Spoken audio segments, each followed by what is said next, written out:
Good morning, good morning, good morning, good morning, good people. Yeah, you know what it is. Hard worker, scrappy, unfiltered, and sometimes unhinged football content. Hard to explain, but you know it when you see it.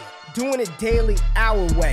I don't know what you're talking about right now. Redraft and Dynasty Fantasy Football, we got you covered. You know their defense is ranked like 31st in the NFL? NFL draft prospects and rookies? Now you know you in the right place for that. Absolutely. All right, then stop saying it. Then we're done. And prop bets with my man JRich. Count that money, man. Now wipe the crust out of your eyes. Get you a cup of coffee. It's time to wake your ass up with Ray G. You honestly are making absolutely no sense and you sound silly as hell. Good morning, good morning, good morning, good morning, good morning, good people. It is Wednesday, February 23rd. February 23rd. This is Wake Up with Ray G, brought to you by Prize Picks. How are y'all doing this morning, good people? Let's see who's in the building. Sham, Paul, Jeff, Daniel, Ro, Ethan, Ty, my man Mike, Jay, Roadfish, Tim, Paul, Alan, Lindsey, Mack in the building. Appreciate y'all tapping in this morning.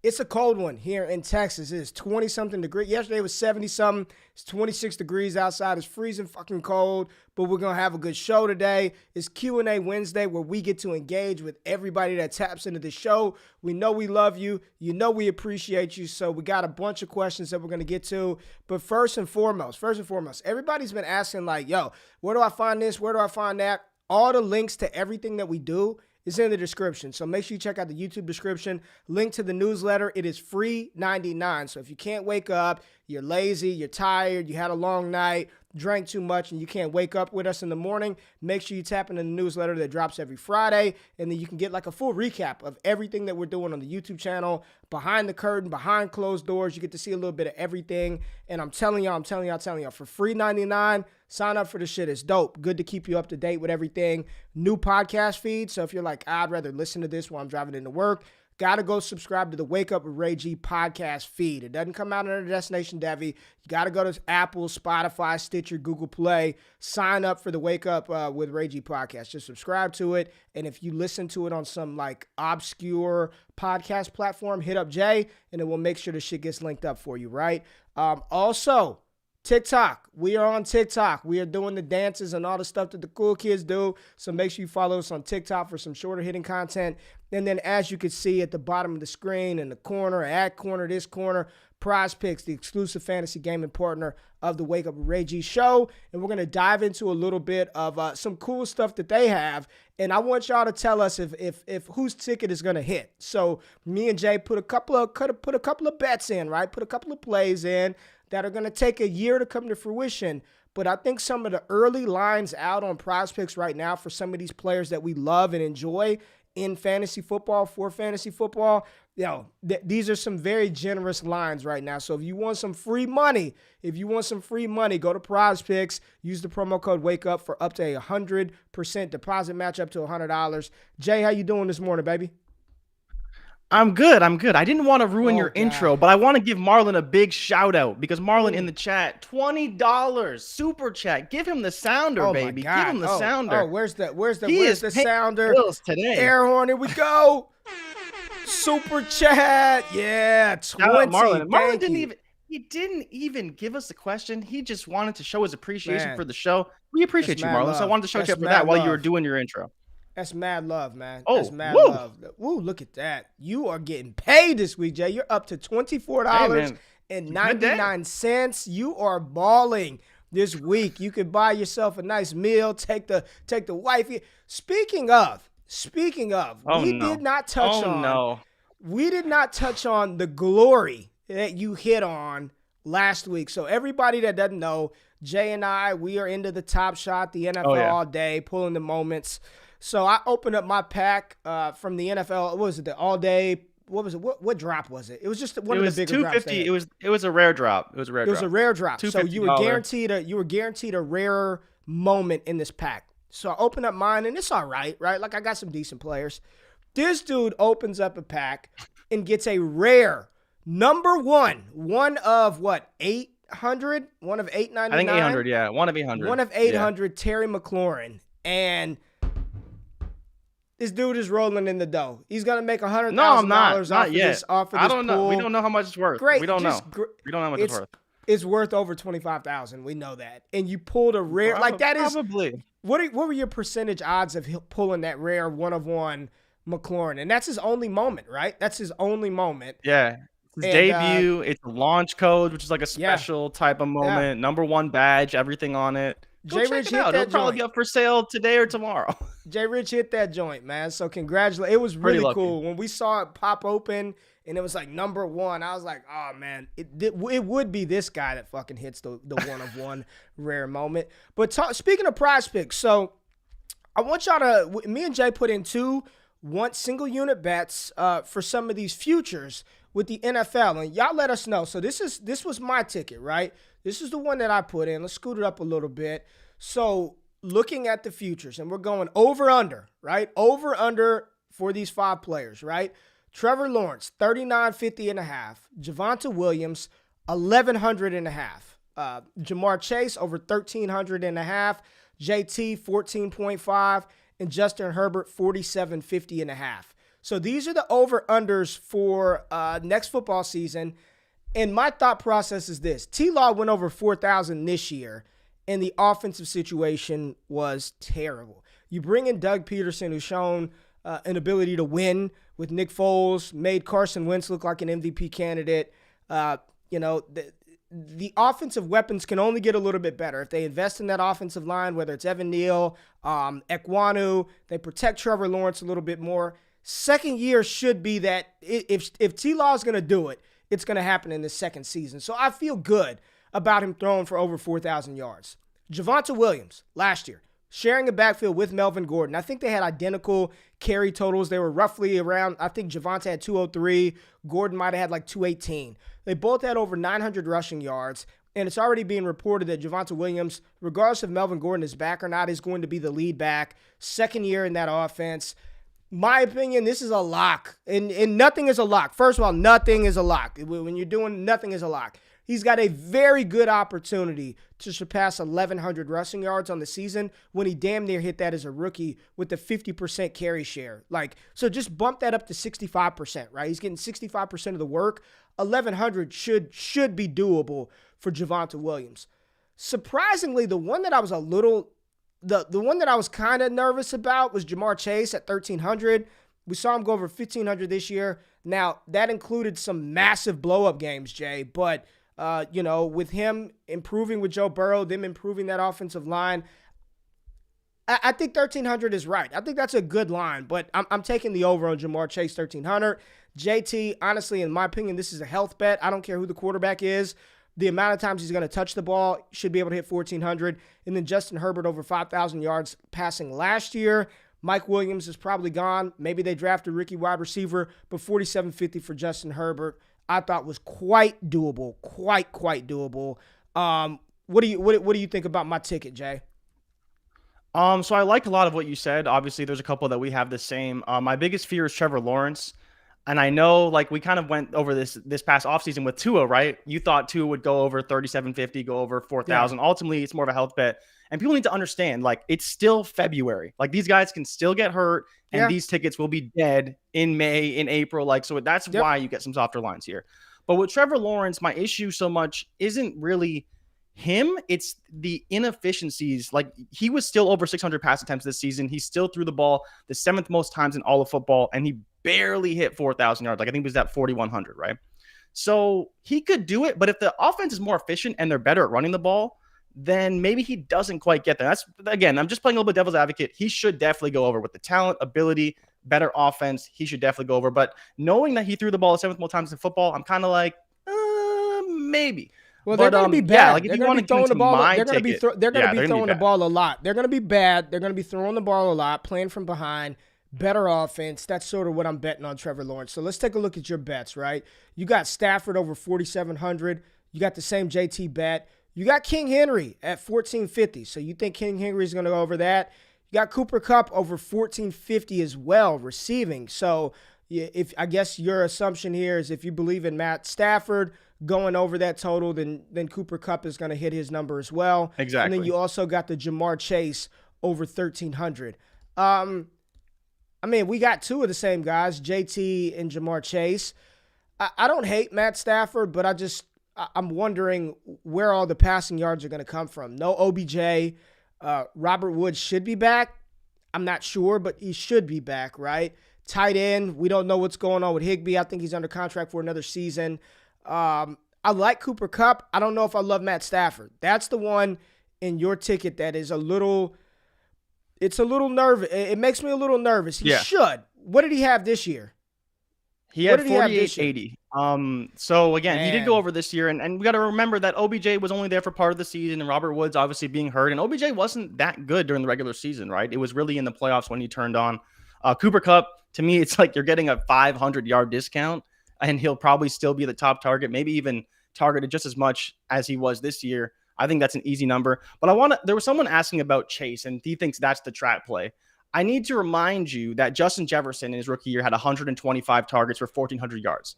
Chase had 127 targets for 1,455 yards. This season, Justin Jefferson has 167 targets for 1,600 yards. So you're getting a discount in the yardage that Chase had this year, and in all likelihood, he will be the top target. This year, he was splitting targets with T. Higgins, with Tyler Boyd. There will be a lot of that, but I fully expect him to command the majority target share, 150 plus for Chase this year. And on top of that, Burrow didn't even play the last game. So you think about from that standpoint, I think Chase is a really good number here at 1,350 for a player who already went over that number.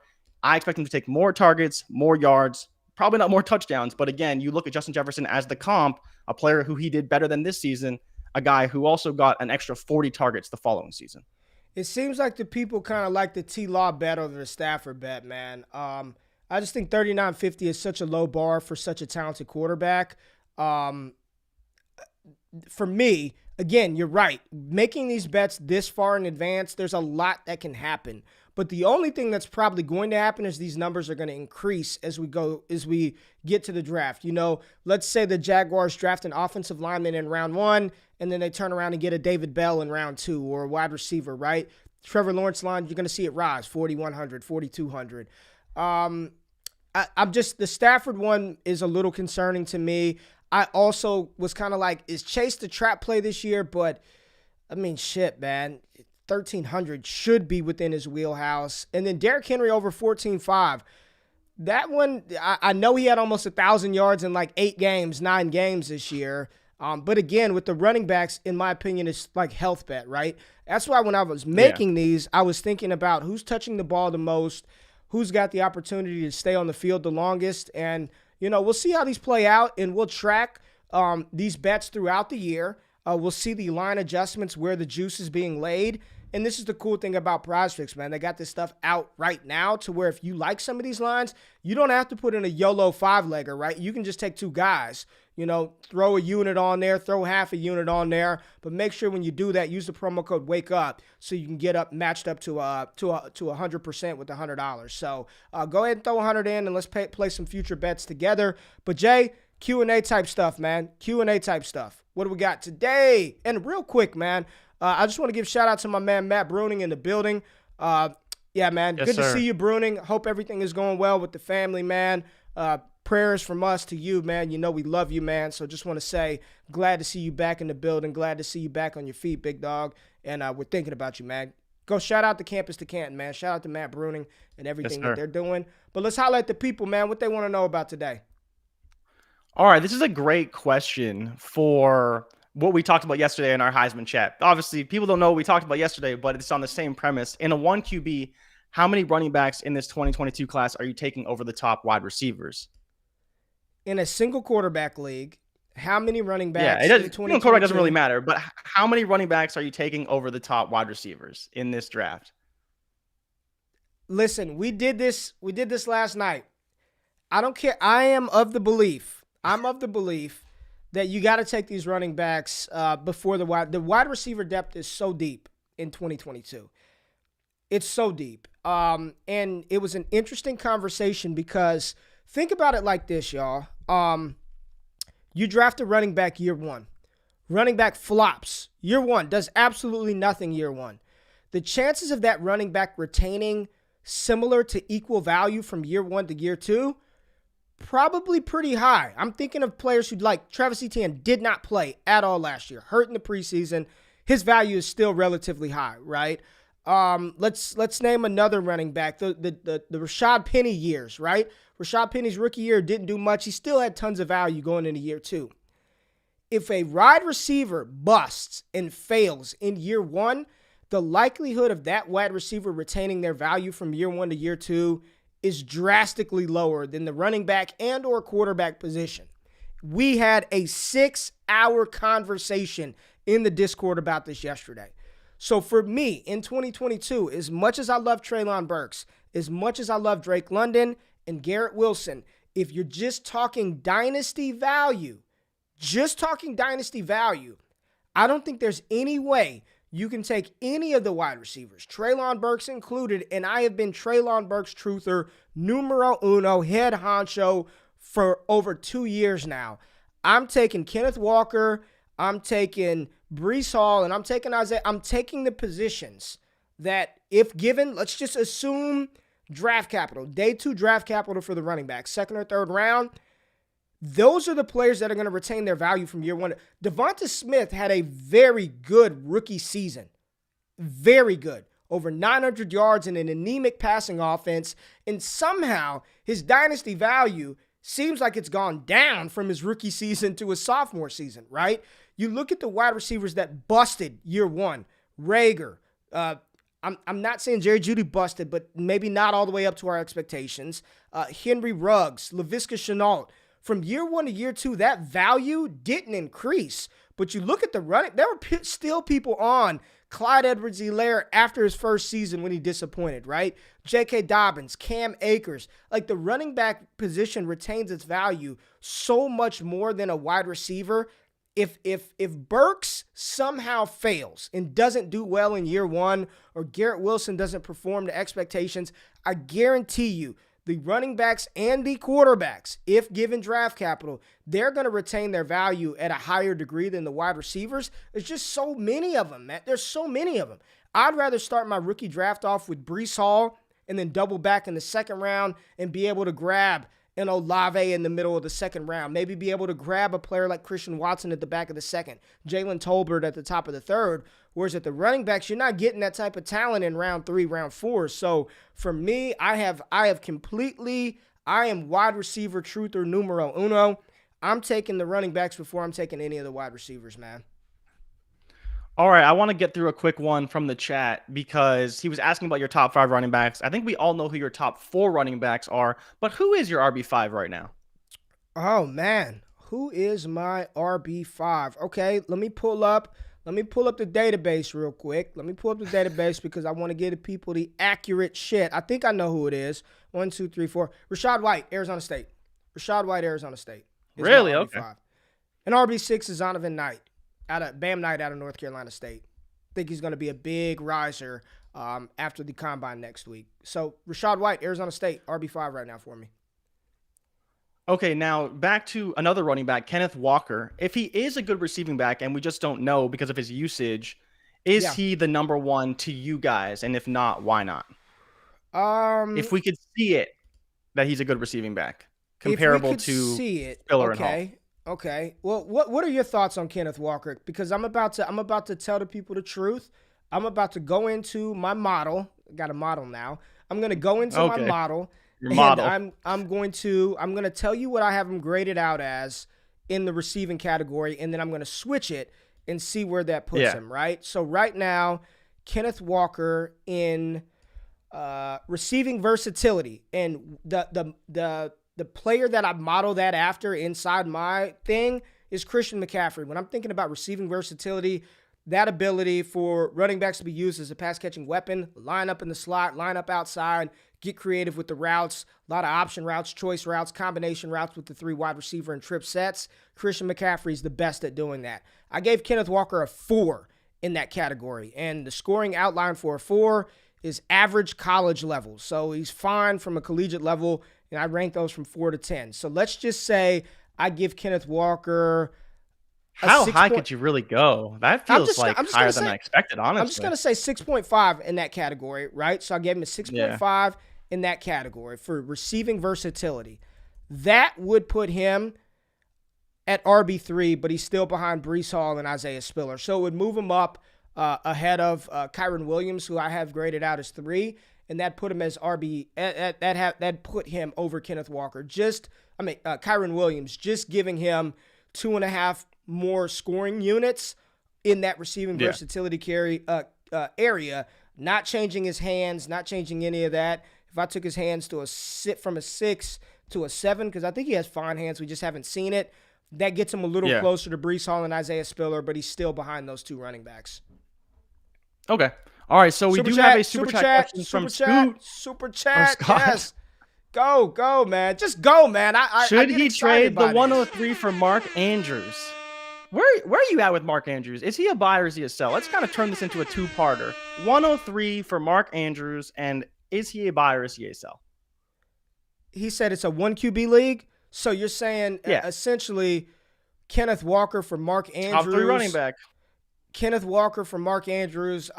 If it's tight end premium and you're talking 1.5, 2 points per reception for the tight end, I probably prefer Mark Andrews. I think he's dynasty tight end 2, so I would not do that. I'd rather have Mark Andrews. If it's a regular PPR league, no kind of crazy bonuses for the tight end position. Depends on your depth. It's hard to answer these questions without really looking at your team, but I would probably take the running back over Mark Andrews. It still feels a little light, in my opinion. He is the dynasty tight end 2. And that's a position where it's like the haves and the have-nots. If you've got an elite scorer at tight end, it's such a positional advantage over like everything else, right? Because you could find wide receivers to come in and play that wide receiver 2, wide receiver 3, wide receiver 4 role. It's truly like the haves and the have-nots at the tight end position. So having a player like Mark Andrews just makes you feel so much more comfortable. And when you've got a tight end that's dropping, what did he have? 1,300 freaking receiving yards. Yeah. Like that above maybe what Kenneth Walker could be still could probably outweigh that. But just off the rip right now, I probably would have Andrews, man. Like honestly, outside, I would not trade. If he's giving up the 103 to get Andrews, I'd probably do that. Yeah. Yes, I would probably do that.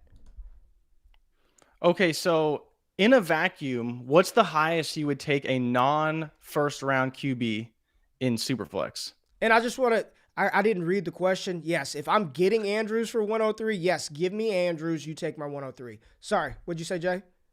What's the highest you draft a non-first round QB in Superflex? Is that really exist? Dynasty it depends on talent. Like, Dynasty, we'll say, I'm assuming he means rookie draft. He didn't specify, but I'm assuming he means rookie draft. Like, let's say Carson Strong, for instance, right? Because we think he's going to be a second-round pick no matter what. Versus a Desmond Ridder, who we're really not really drafting that much. But we'll see, I guess. Right, so where do you think you would take Carson Strong, and how high would you take him? Because Sam Howell is kind of like, we expect him to potentially be a first-rounder. Yeah. Honestly, I need you to repeat the question. I don't know what I was reading something. I'll say, where would you take Carson Strong in a rookie draft? Because he asked a non-first round quarterback. Because he's saying, if he's a first rounder, you're probably taking him in the first round of rookie drafts. Right. But a second rounder, where would you draft that guy? He just went in one of our patron leagues, and it's a pretty decent sized money league. He just went the top of the second in the super flex. Non-super flex, third round. Like, why are you even touching him? If it's non-super flex, if it's a single quarterback league, the fourth round, like I'm taking him later. Like and if it's not super flex, mid to late third, fourth round. Like he's just a statute quarterback that you could find. You could find Baker Mayfield and not have to invest a rookie draft pick in that. You know what I mean? Like for real. Like I would not outside of the top 36. So fourth round for me probably. All right, Rojo Fish has another super chat question for you, and it's your thoughts on Pierre Strong. Where are you at with Pierre Strong, and how do you feel about him heading into rookie draft season? Man, I'm gonna have Fish ask another question, because one thing I do is I try very hard not to lie and tell fibs. He is the only running back that I have not graded out because I don't have all 22 of Pierre Strong, so I don't know. Like I honestly don't know where he falls right now. I've heard good things about him. Smaller school running back. Is going to have a chance to prove himself at the combine amongst the big boys. But I have not really dove into Pierre Strong's tape yet because I'm waiting for some South Dakota State All-22. So I can't answer that one. And I apologize, but I'm not going to. The highlights look straight, but I'm not going to give you an answer based off the highlights. You know what I'm saying? I want to be authentic with it. So I got to wait a little bit until I can get some of that All-22 South Dakota State tape. All right, so this is a question about 2 picks in rookie drafts. Would you rather have Malik Willis and Kenneth Walker or Isaiah Spiller and Sam Howell? Ooh. Malik Willis and Kenneth Walker or Isaiah Spiller. The picks, I believe, were 104 and 107 were what Pixie has. And so he's saying, would you rather have Malik Willis and Kenneth Walker or Isaiah Spiller and Sam Howell? Probably Malik and Kenneth Walker, bro. Like, honestly, I mean, if Matt Kelly, Podfather, says it all the time, scared money don't make money. And if you're going to go boom upside, Malik Willis has got that kind of crazy boom upside in the league. Is he going to hit? Is he going to fire?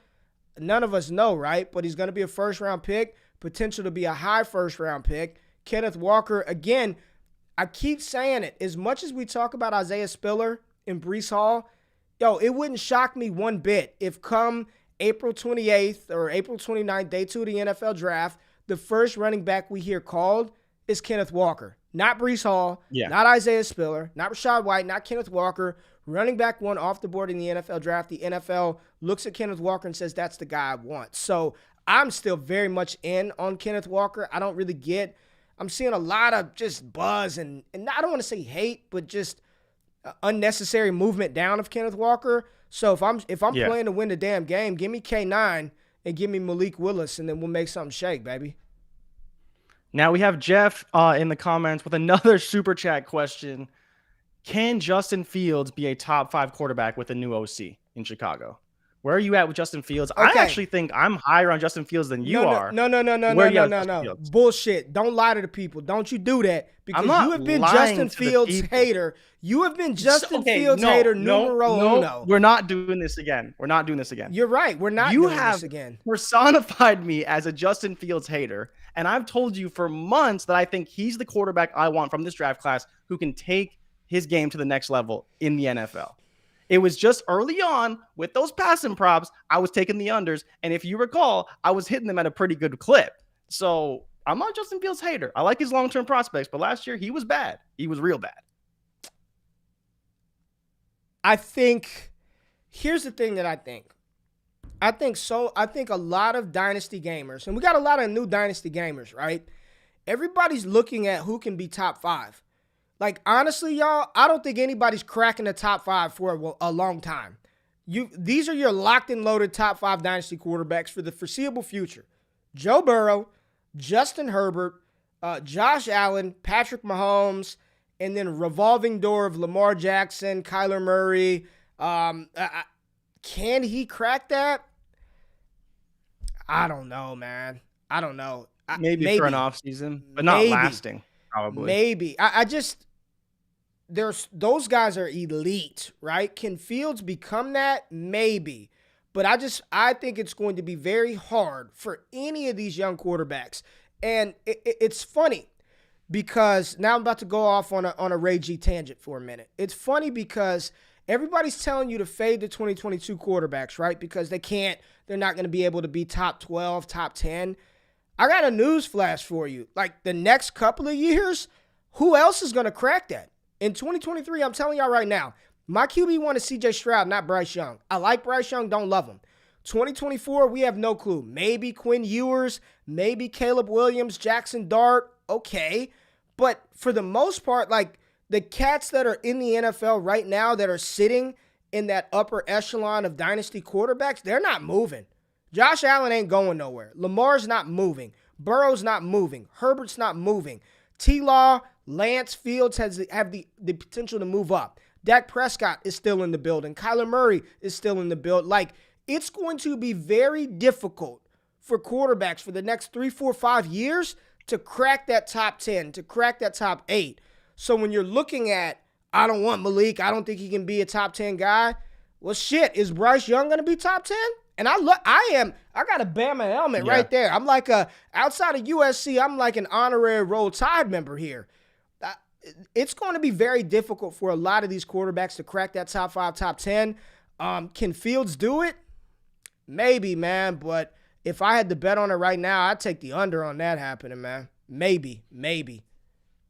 Yeah, I'm with you, right? And I think people are not realizing the era of quarterbacks that we just went through. Having Phillip Rivers for like 18 years, Ben for 18 years, Tom Rodgers is still in the league, Matt Ryan been in Atlanta for like 15 years.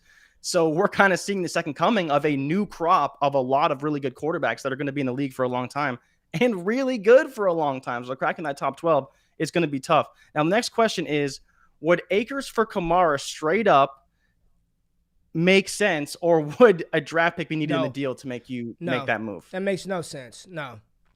A 23-year-old running back for RB going into his, sixth season? Straight up? Like, you're trading away Akers to get Kamara? Okay, yeah. No, that doesn't make sense.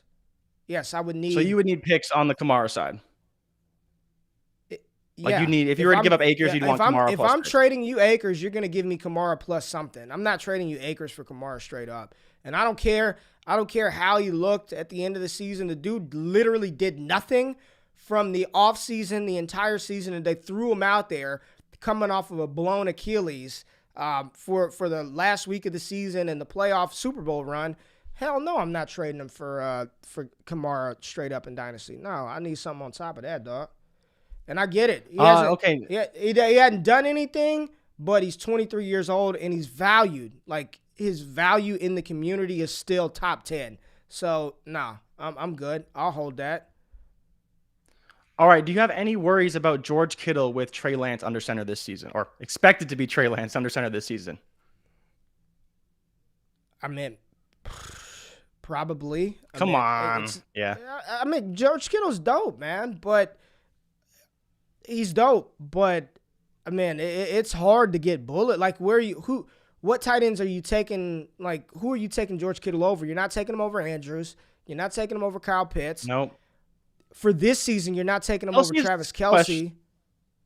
If but in Kelce's Dynasty, back maybe this year, you would. Dynasty, maybe. Yeah, like, yes, Kittle's got, 4 years of youth on Travis Kelce, so you would do that just strictly off of youth, but it won't be off production. Listen, man, we see this story play out. Like, now Lamar Jackson has been able to thrive with Mark Andrews has been able to thrive with Lamar Jackson as a mobile rushing quarterback.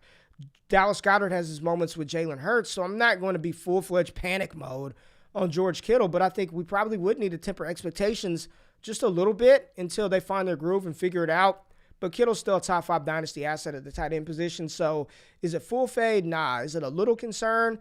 I think it's a little concern for everybody until we see how Trey Lance plays. And I'm not even saying concern from a panic level, but I think it's just wait and see. Like, let's see how maybe Lance drops back there and he's a strategic scrambler, right? He's not just running around 15, 16 times a game. Maybe it's when he needs to. He takes off and he picks up chunks yards, but he wants to throw the ball. He's got the arm. You see all the highlights. The arm strength is wild, man. It's crazy. So maybe he sits back there and he just deals. You know what I mean? And when he does run, it's just positively scripted runs, and it works out well. So I'm not going to be full panic or say I'm worried. I just want to see how it plays out. But right now, I would probably take in Dynasty Andrews, Pitts, Waller over Kittle, but he's still top 5, man. All right, so I just want to point one thing out, and Jay said it in the chat, is that people need to remember that tight ends are usually more heavily targeted by younger quarterbacks than older quarterbacks, right? So there may be a safety blanket factor there for Trey Lance the next season with George Kittle. But like you're saying, Ray, we just don't know how he's going to ultimately distribute the ball. And until we see that, we can't really be confident in any type of target share that we know or expect from George Kittle in the future. So I just want to quickly mention that, but it was a good point by Jay that typically younger quarterbacks will target tight ends more frequently than older quarterbacks will. Joe coming hard with the Cam Akers hate. We'll just favorite this and we'll just like this. Here's the thing. Say what you want. If they're going to give him the opportunity to be the guy, all you can bet on is opportunity, right? Are the players going to produce? We'll see. Everybody basing Akers' future off of his 5-game sample size after not practicing and playing football for over 8 months is asinine to me. Like, I think it's I think it's more, I think that is recency prisoner of the moment bias. The Rams offensive line didn't create holes for any running back, not just Cam Akers. They could not run the ball, period, right? But if they're going to come back and say this is going to be our guy in 2022, if you want to fade that, that's cool. But I'm chasing the opportunity. And volume matters in fantasy. And if you don't believe that, there's data out there. If he's going to be lined up in the backfield and getting 60% of the opportunities at the running back position, and we saw with him coming back, him being utilized in the receiving game, that's what I'm chasing. I'm chasing the opportunity and the volume. So if he produces, then great. If not, it's better than putting your eggs in a player. The same people, people saying sell, he's a fade, but go buy Tony Pollard. Like, come on, man. Like, I'm just chasing the opportunity. The dude literally tore his Achilles, didn't play for 9 months, and then came back out there. So production comes after opportunity, doesn't come before. So I'm chasing the opportunity and hoping for the production. What player do you predict will be a riser at the NFL Combine? You mentioned already that Pierre Strong, you think is a guy who could be a riser, but is there anybody else that you're kind of thinking that could be a riser come Combine Day that people aren't really paying attention to right now? I think one that everybody's excited to see is Jahan Dotson, because he was supposed to be at the Senior Bowl and didn't go for whatever reason, but I think he's going to look good in the drills. I think his height and weight are going to be kind of important. So I think Dotson, we're seeing him mocked in round 1 in a lot of mock drafts, right? Technician, Penn State, really good job of putting those pass-catching weapons out there. I think Jahan Dotson could be a big riser after the Combine. Also, kind of lesser-known guys that picked up steam after Mobile. Another good opportunity for a player like Christian Watson to rise. I think the Combine is important for some of these running backs. Tyler Algier, Abram Smith, Isaiah Spiller. I think the Combine is going to really put some separation between these running backs, right? Like, how fast is Spiller? How big is Kenneth Walker? What does Tyler Algier actually run? So I think it'll be important for these running backs, not so much for the QBs.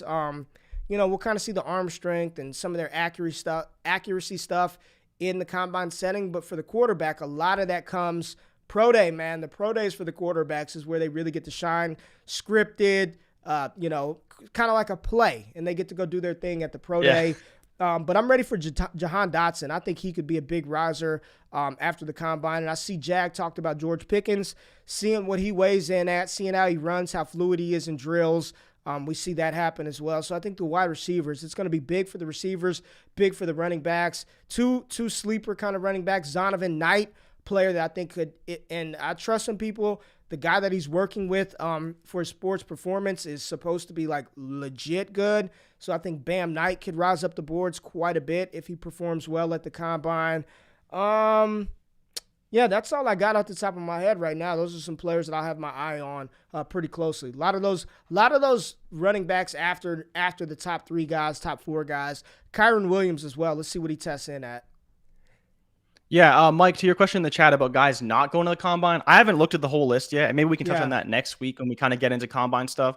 But yeah, we'll have better info for that in regards to who's not going and maybe who's not participating next week when we get a little bit more information. So Ray, next question for you is Joshua Palmer for the rookie 303 and Donald Parham in a Superflex league. How do you feel about that trade? Oof. Those are just guys, man. Donald Parham and who? So Josh Palmer, so Chargers receiver Josh Palmer for the 303 and Donald Parham in a Superflex league. I guess if you like Josh Palmer, maybe you keep him, and if you don't like him, you take the 303 and Parham. It's a very inconsequential move overall. I'd probably take the 303. Give me the give me the young kid. Give me Donald. You could take my Donald Parham and take. Man, I'm seeing rumors about David Njoku to the Chargers. That'd be dope. If Njoku, that'd be nice with Justin Herbert. Wouldn't that be a good move? Justin Herbert gets David Njoku. So they need a tight end. And he's an athletic field stretcher.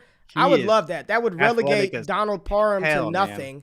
Palmer, I mean, you're switching out Josh Palmer for Jalen Tolbert, for maybe Sky Moore. I'd probably take the young guy. I'd probably take the 303 over Palmer and Parham. Oh, God. Short said brick hands and Njoku. I'm not in on Palmer. We got, Terrence and Rico said hold Palmer. I'm not in on Palmer. I think a lot of people like Palmer. Palmer will be good with no Williams. So everybody says they like Palmer. If Williams leaves. I think Williams is gone. They ain't going to pay that dude, are they? I'm not as high on Palmer, man. What I'm not do you as high think on Palmer, he but I don't hate commands it. from a contract perspective, though? Like, is Mike Williams more than probably a 5-year, $70 million guy? Whatever he can get. Didn't Corey Davis get 50 M's? Corey Davis got 50 M's from the Jets. If Corey Davis got 50 M's, Mike Williams is about to be bag chasing, bro, and I don't blame him. I don't blame him. Okay, finally I got someone to my defense. What's the point of holding Palmer? I guess, it's Mike Williams leaving, right? That's Mike Williams leaving and Justin Herbert is the point. Yeah. I'm just not as high on him. You feel me? He's fine to me, but he's just a guy in my opinion. I don't think he's ever going to be anything. I'd rather just take a shot on Sky Moore, maybe becoming something, but I don't hate it, man. Holding Palmer, hoping for a little early season breakout, then selling. There you go, hot damn. Hot damn is hoping for a bomb from Herbert, for sure. And then he's going to sell the shit out of Josh Palmer. There you go. I love it. All right. Big question for you. It's talking about the 2020 class, the 2021 class, and the 2022 class, right? So the point is that you have Herbert, Tua, Burrow, Jonathan Taylor, Clyde Edwards-Helaire, Swift, Dobbins, Akers, Judy, Lamb, Jefferson. Your first round in 2020. First round in 2021, T-Law, Lance, Fields, Wilson, Jones, Pitts, Etienne, Javonte, Najee, Chase, Smith, Waddle. Another very talented first round in the past 2 seasons. Do any of the 2022 class crack the first round in either of these years? And if so, who would you drop out? Really? See, I think you're wrong about this. I've been thinking about this a lot. I think you're wrong. If you combine 2020 and 2022, right? You got not combined. Okay. Yeah. Okay. If there's one guy, I think there's one guy I think there's a point we can make. I think the one guy from both classes. Okay, if you combine 2020 and 2021, I don't think there's a single player in 2022 that cracks the top 12 if you combine those two classes. I don't care if it's super flex or single quarterback. Super flex, hell no, because it's going to super flex. It's going to be hard for a receiver to crack it, right? Because you're going Burrow, Herbert, Trey Lance, Justin Fields, Trevor Lawrence. That's at least 5 quarterbacks right there. Then you're going JT, Swift, Javonte, Najee, Dobbins, Akers, Gibson, Etienne. No. If you break them out, 2020, yes, I think you might get, based on the community consensus, not what we believe, I think Treylon would probably crack 2020. Treylon would crack 2020. Really? You think so? I think because Rager, are we doing this with the information that we know now or trying to put our mind frame inside? Well, I'm thinking as a prospects, right? I don't think that Treylon is a better prospect than Judy, Lamb, or Jefferson. I don't know where you're at with them, but those are the only guys that even made it to this list. But the question is it's CEH. Is CEH the guy that we're going to leave in this list just because he went first round, but he wasn't a first round prospect? This is such a loaded question because you're trying to put your mind back into how you thought in 2020. And if we go back to them as prospects, everybody had Clyde in round 1. If we look at it now, then absolutely. He's out, Judy's out, Rager's out, Henry Ruggs is out. You know what I mean? But as prospects, you got to remember, Rager, first round pick. Ruggs, first wide receiver off the board. Judy, top 15 pick. Jefferson, top 25 pick. All those, it's very difficult to do this. So as prospects, I do believe that Treylon Burks would have cracked the top 12. If people were taking Rager and Ruggs and Judy, I think Treylon Burks is a better prospect than those guys, right? I don't think he was a better prospect than Lamb or a better prospect than Justin Jefferson, but I think he's a better prospect than all the other receivers that were drafted in that class. Running back-wise, you can make the argument for Breece Hall, Isaiah Spiller. In 2021, maybe Burks cracks the top 12 of all of each one of those classes, but you combine those two classes, and I don't think there's a single player in 2022 that cracks that those combined classes as far as whether it's single quarterback and absolutely not in Superflex. No way. Like, let's just rank the top 5 running backs from 2020, 2021, and 2022. Jonathan Taylor, right? Locked and loaded. JT. Yep. Swift and Javonte Williams to some order. Najee Harris. So that's 4. And Najee could even be ahead of them, too. Yeah, Najee ahead of him, right? So JT, Najee, Swift, Javonte Williams. Then where are you going? Dobbins or Akers. Probably one of those two would be the next 2. Probably. Well, from the classes, right? Yeah, probably. Would you throw Dobbins Gibson in there? Yeah. I'm kind of. Yeah, I think Gibson's in there. ETN is in there, right? Yeah, I don't know where ETN goes as far as value, but he's going to be good. What we know today, would Elijah Mitchell be in there? He'd probably be at the back end still. I like him, but I don't know if we believe in the long-term sustainability of Elijah Mitchell right now. Okay. All right. Good question. Yeah, the Chiefs did reach with that CEH pick. Literally probably one of the worst. Terrible. One of the worst picks in a long time. And Evan said Burks, Knox, Slim Reaper, or Waddle out of 2021. All right. What else we got, man? So what would you pay to acquire Saquon Barkley right now? Where are you at with old Saquon? I tried to trade Cam Akers straight up for him, and the guy thought about it, but he said no. Or he wanted something else on top of it, and I didn't want to do that. I would trade a first and something for him. I'm still in on Saquon, man. Like, that ankle injury was freak. The Giants were a dumpster fire. He's 25 years old. He's getting to that point, right? But he's an athletic marvel. If he could stay on the field, that's the big thing with Saquon. Can he stay on the field? You have to think, and I'm just going to assume with better coaching, with a coach that's competent, things get better for everybody in that offense. How much better? Not sure. But I'm not out on Saquon by any stretch of the imagination. A lot of people are. They're just done. They're done with Saquon Barkley. I still think he's one of the best running backs in the league athletically. There's not even a debate on how good he is, how talented and unique his skill set is. When you talk about a 3-down skill set and just being able to do it at an elite level, at such a proficient level, Saquon Barkley can do that. The issue is it's health, right? It's Christian McCaffrey. It's Saquon Barkley. Like, these dudes just have not been healthy. So it's like, do you have the patience? Do you have the discipline to say, I'm still going to ride with the talent, what I know he can produce, and the opportunity that's going to come his way? And if you're okay with that risk, the risk of, and a lot of medical people said there's no such thing as injury prone. Like, that's not a real thing. I'm not here to debate the veracity of that or not, but a lot of injury individuals, experts say that's not a true thing. Injuries happen, but nobody is born injury prone. I'm still in on Saquon Barkley. I would give up a first and a second to get him.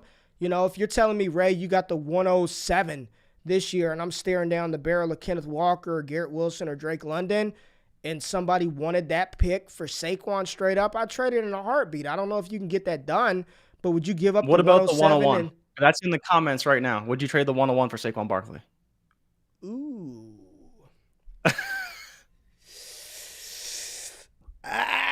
You putting fire to ass, right? Like, fire to you would do ass. It. You would do it because if you think he's better than Breeze, you think he's better than Isaiah Spiller, you think he's better than Kenneth Walker. I mean, it's a ceiling play, but it's a lot to give up. Maybe the perceived value of the player isn't great. Yeah, big time. You're giving up the years. Depends on my team. If my team was ready to go and I just had the 101 and I'm ready to roll like right now, yeah, maybe, probably. I probably would do it. I don't like it. I probably would do it. I feel bad, but I would probably do it. I feel bad, man. Because I feel bad, but I'd probably do it. Okay, so next question. Can Dalton Schultz make it into the top 5 tight end conversation as far as value? No, I don't think so. I love Dalton Schultz. Whoever asked that knows that I love Dalton Schultz. He was tight end 3 on the season, though. I had to double check that. Listen, I didn't even believe it. Did I not tell it? Did I not tell the people? You did. fade the Blake Jarwin chatter. Dalton Schultz is going to be the dude for Dallas, and he finishes tight end 3. I don't think he can crack the top 3 consistently, but I think you're looking at a locked and loaded top 10 dynasty tight end easy. Yeah. And top 5 in points per game too. And everything that I'm hearing down here in Dallas, I know everybody's like, oh, they can't pay him. I'm hearing that they may franchise him. Like, they don't want to let him go. Like, that's just the rumblings. And that would be such a Dallas move to franchise a tight end, right? That would be a Dallas move. But I'm hearing that they do not want to lose Dalton Schultz. I don't think Dak wants to lose Dalton Schultz. If you're just talking about who the most consistent pass catcher for Dallas was this year, it wasn't Coop. It wasn't Lamb. It was Dalton Schultz. You can make the case for sure. I didn't say he was the highest ceiling play, the most explosive, but when you're just talking about reliable, it was Dalton Schultz. And I think he's locked and loaded. Top 10 dynasty tight end, top 5, top 3. You get a season like this, that's fantastic. But the crazy thing is, even with him finishing 5 in points per game and top 3 overall, his value still hasn't caught up to the production. Like, no one's going to pay you probably what Dalton Schultz probably should be worth. If this were TJ Hawkinson that did what Dalton Schultz did back-to-back seasons, like, this isn't a one-hit wonder for Dalton Schultz. He did it last season, he did it the year before, and then he did it this past season. I think he's for real, man. He's a consistent, reliable blanket. He's only 25 years old, I believe, going into year 4. I'm all in on Dalton Schultz, but not as a top 5, top 3 guy, and I love him. I just got to keep it real, though. Yeah, no, I'm with you. And, obviously there's the concerns of Cedric Wilson potentially not coming back, Michael Gallup probably leaving, Cooper maybe being unhappy. Maybe you could speak to that more, Mr. Dallas media insider himself.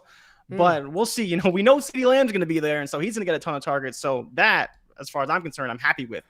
What do you have to give up to get real quick? What do you have to give up to get Schultz? That's a good question. Would you give up? Here's a question to you, Jay. Would you trade, like, let's say in a tight end premium league, right? You got Trey McBride, Jalen Weidemeyer, the 2 top tight ends in this class, going mid-second. Would you give up a 205 and the chance to take Trey McBride or Jalen Weidemeyer, or would you rather Dalton Schultz? Me, I want Dalton Schultz. And so this is assuming we don't know where he's playing, right? We don't have no clue where he's playing. Could be in Dallas, could be in New York with the Jets. I think I'll take the pick. I think I'll take the shot on the younger player over assuming Schultz goes back, because I think if Schultz leaves, his value takes a massive hit. That's my only problem. I think I'm willing to run the risk of losing Schultz, who, again, like, Schultz is probably worth a first-round pick, but you're never going to get it from anybody. Never. Like, no one's ever going to pay you that. No one's Where maybe you take a shot on McBride and he becomes a great tight end, you could get the value that you should get for a top tight end. And that's my only, if I'm playing the value game. But I get why you'd want to take Schultz, because if he stays in Dallas, he's going to be good. But if he leaves, he's probably Austin Hooper. I think if he leaves, he got the bag. If he leaves, he got the bag. And outside of Jonnu Smith, if a tight end gets the bag, he's going to get the opportunity. I think it's okay. So what about Hunter Henry? Like, to me, the most recent examples are Jonnu Smith, Hunter Henry. Hunter Henry was a top 20. He scored 9 touchdowns this year? Nobody wants Hunter Henry. Come on, Ray. You're not trading for Hunter Henry. You're not trying to get Hunter Henry. Nobody wants any tight end after tight end 6 or 7. Nobody wants any of them after tight end 6 or 7. So it's not about what you want. It's not about what you know, Clyde. It's what you can prove in the court of law. It's not about what you want. It's about what they're producing. And Hunter Henry is a favorite target of Mac Jones, for better or worse. And if you had Hunter Henry, you're starting him, and you may not have been like just over the moon about his production, but you got production out of Hunter Henry. Dude, there's no way in hell I'm taking Trey McBride or Jalen Weidemeyer over. Somebody said Hunter Henry's stiff as fuck. Yes, he is stiff, but he gets open in the end zone, all right? Turning 28, man. He's been in the league a while. Hunter Henry's still only 28? Turning 28, yeah. Super chat in the building. Let's go. Oh, Deontay Johnson.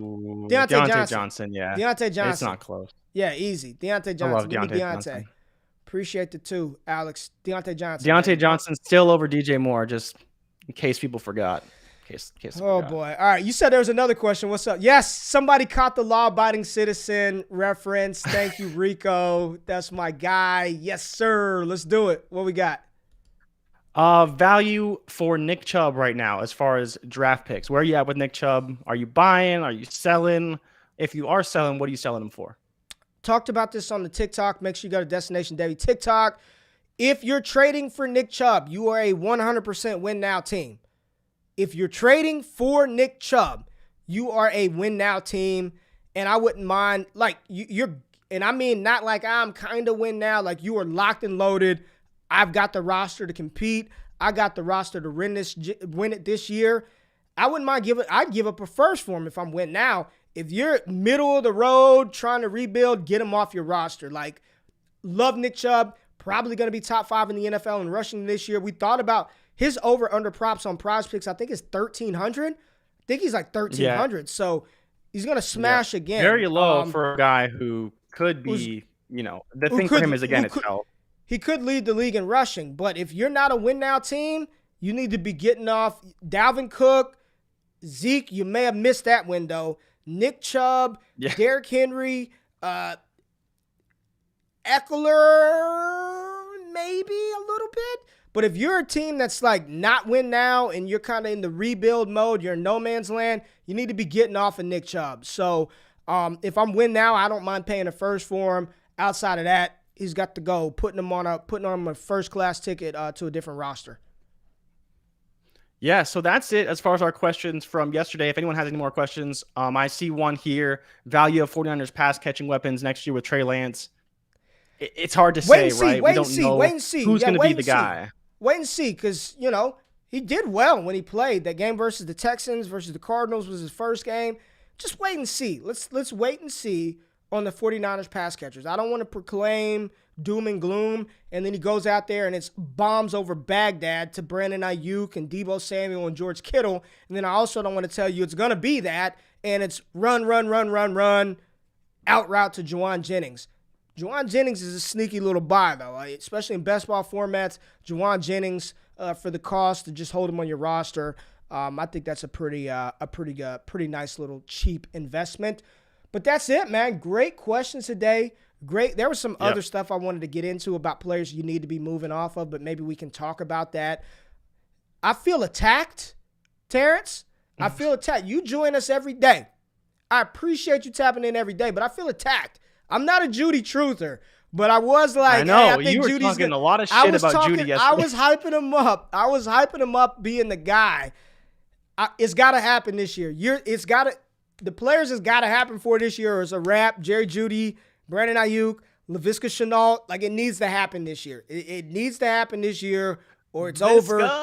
So you are right. My fingers are crossed, but do not attack me like that. One more. Davis Mills, thoughts in Superflex. Is he a buy low? Davis Mills is going to be the starting quarterback for the Houston Texans this year. If I'm in a Superflex league, bro, I'm not trading him for less than a first-round pick. I'm not. They're going to ride him this year. There's no reason. Houston's not a quarterback away from competing, so they might as well give him the reins, let him see. And year after year, there's going to be a league mate in your league that loses the quarterback, that does this, and I promise you'll be able to trade Davis Mills for a first-round pick. We got one more super chat from Top Dog. Who would win in a one-on-one, JRich or RayGQue? Come on, bro. Why does Top Dog have to do this? He's trying to incite a war on the show at the end. We've had this conversation. It's on the internet. Look it up. Man, what's understood don't need to be said. I am going to jam JRich so hard in his sternum that he has to catch his breath. It would not be close. I would wreck Jay in every aspect of the football field. Football field, basketball court, it doesn't matter. Take the over. Take the over. I am terrible just telling basketball, you, baby. But I don't think you can beat me in basketball. Bro. I'm a tenacious rebounder. Okay? Get him off the screen. I am Bismack Biyombo Get him off on the court. screen. Get him off the screen. Thank y'all for tapping in today. Tomorrow, Dynasty Superflex Startup. We're going to take a look at a mock draft that we did, Superflex Dynasty Startup, seeing where these rookies fall in amongst the current NFL players. This is the first one. We have not done one of these on the channel yet, so make sure you tap in. I think we're going to break it down into 2 parts, look at the teams, how they constructed their teams. So make sure you tap in, subscribe to the Wake Up with Ray G podcast feed. You can see that in the description below. Subscribe to the free 99 newsletter. And go to Prize Picks. Use the promo code WAKEUP. Let's get in on these NFL futures. We might do a little challenge with these futures, right? If y'all think, oh, GQ is wrong, put your $10 in. They'll match you 10. You ain't even got to go all the way to 100. And we'll see. Maybe we'll put a little pool together and see who hits the most NFL future props. We appreciate y'all tapping in. We love you. Take care. Have a great day. And we'll be back tomorrow morning. We out. Peace.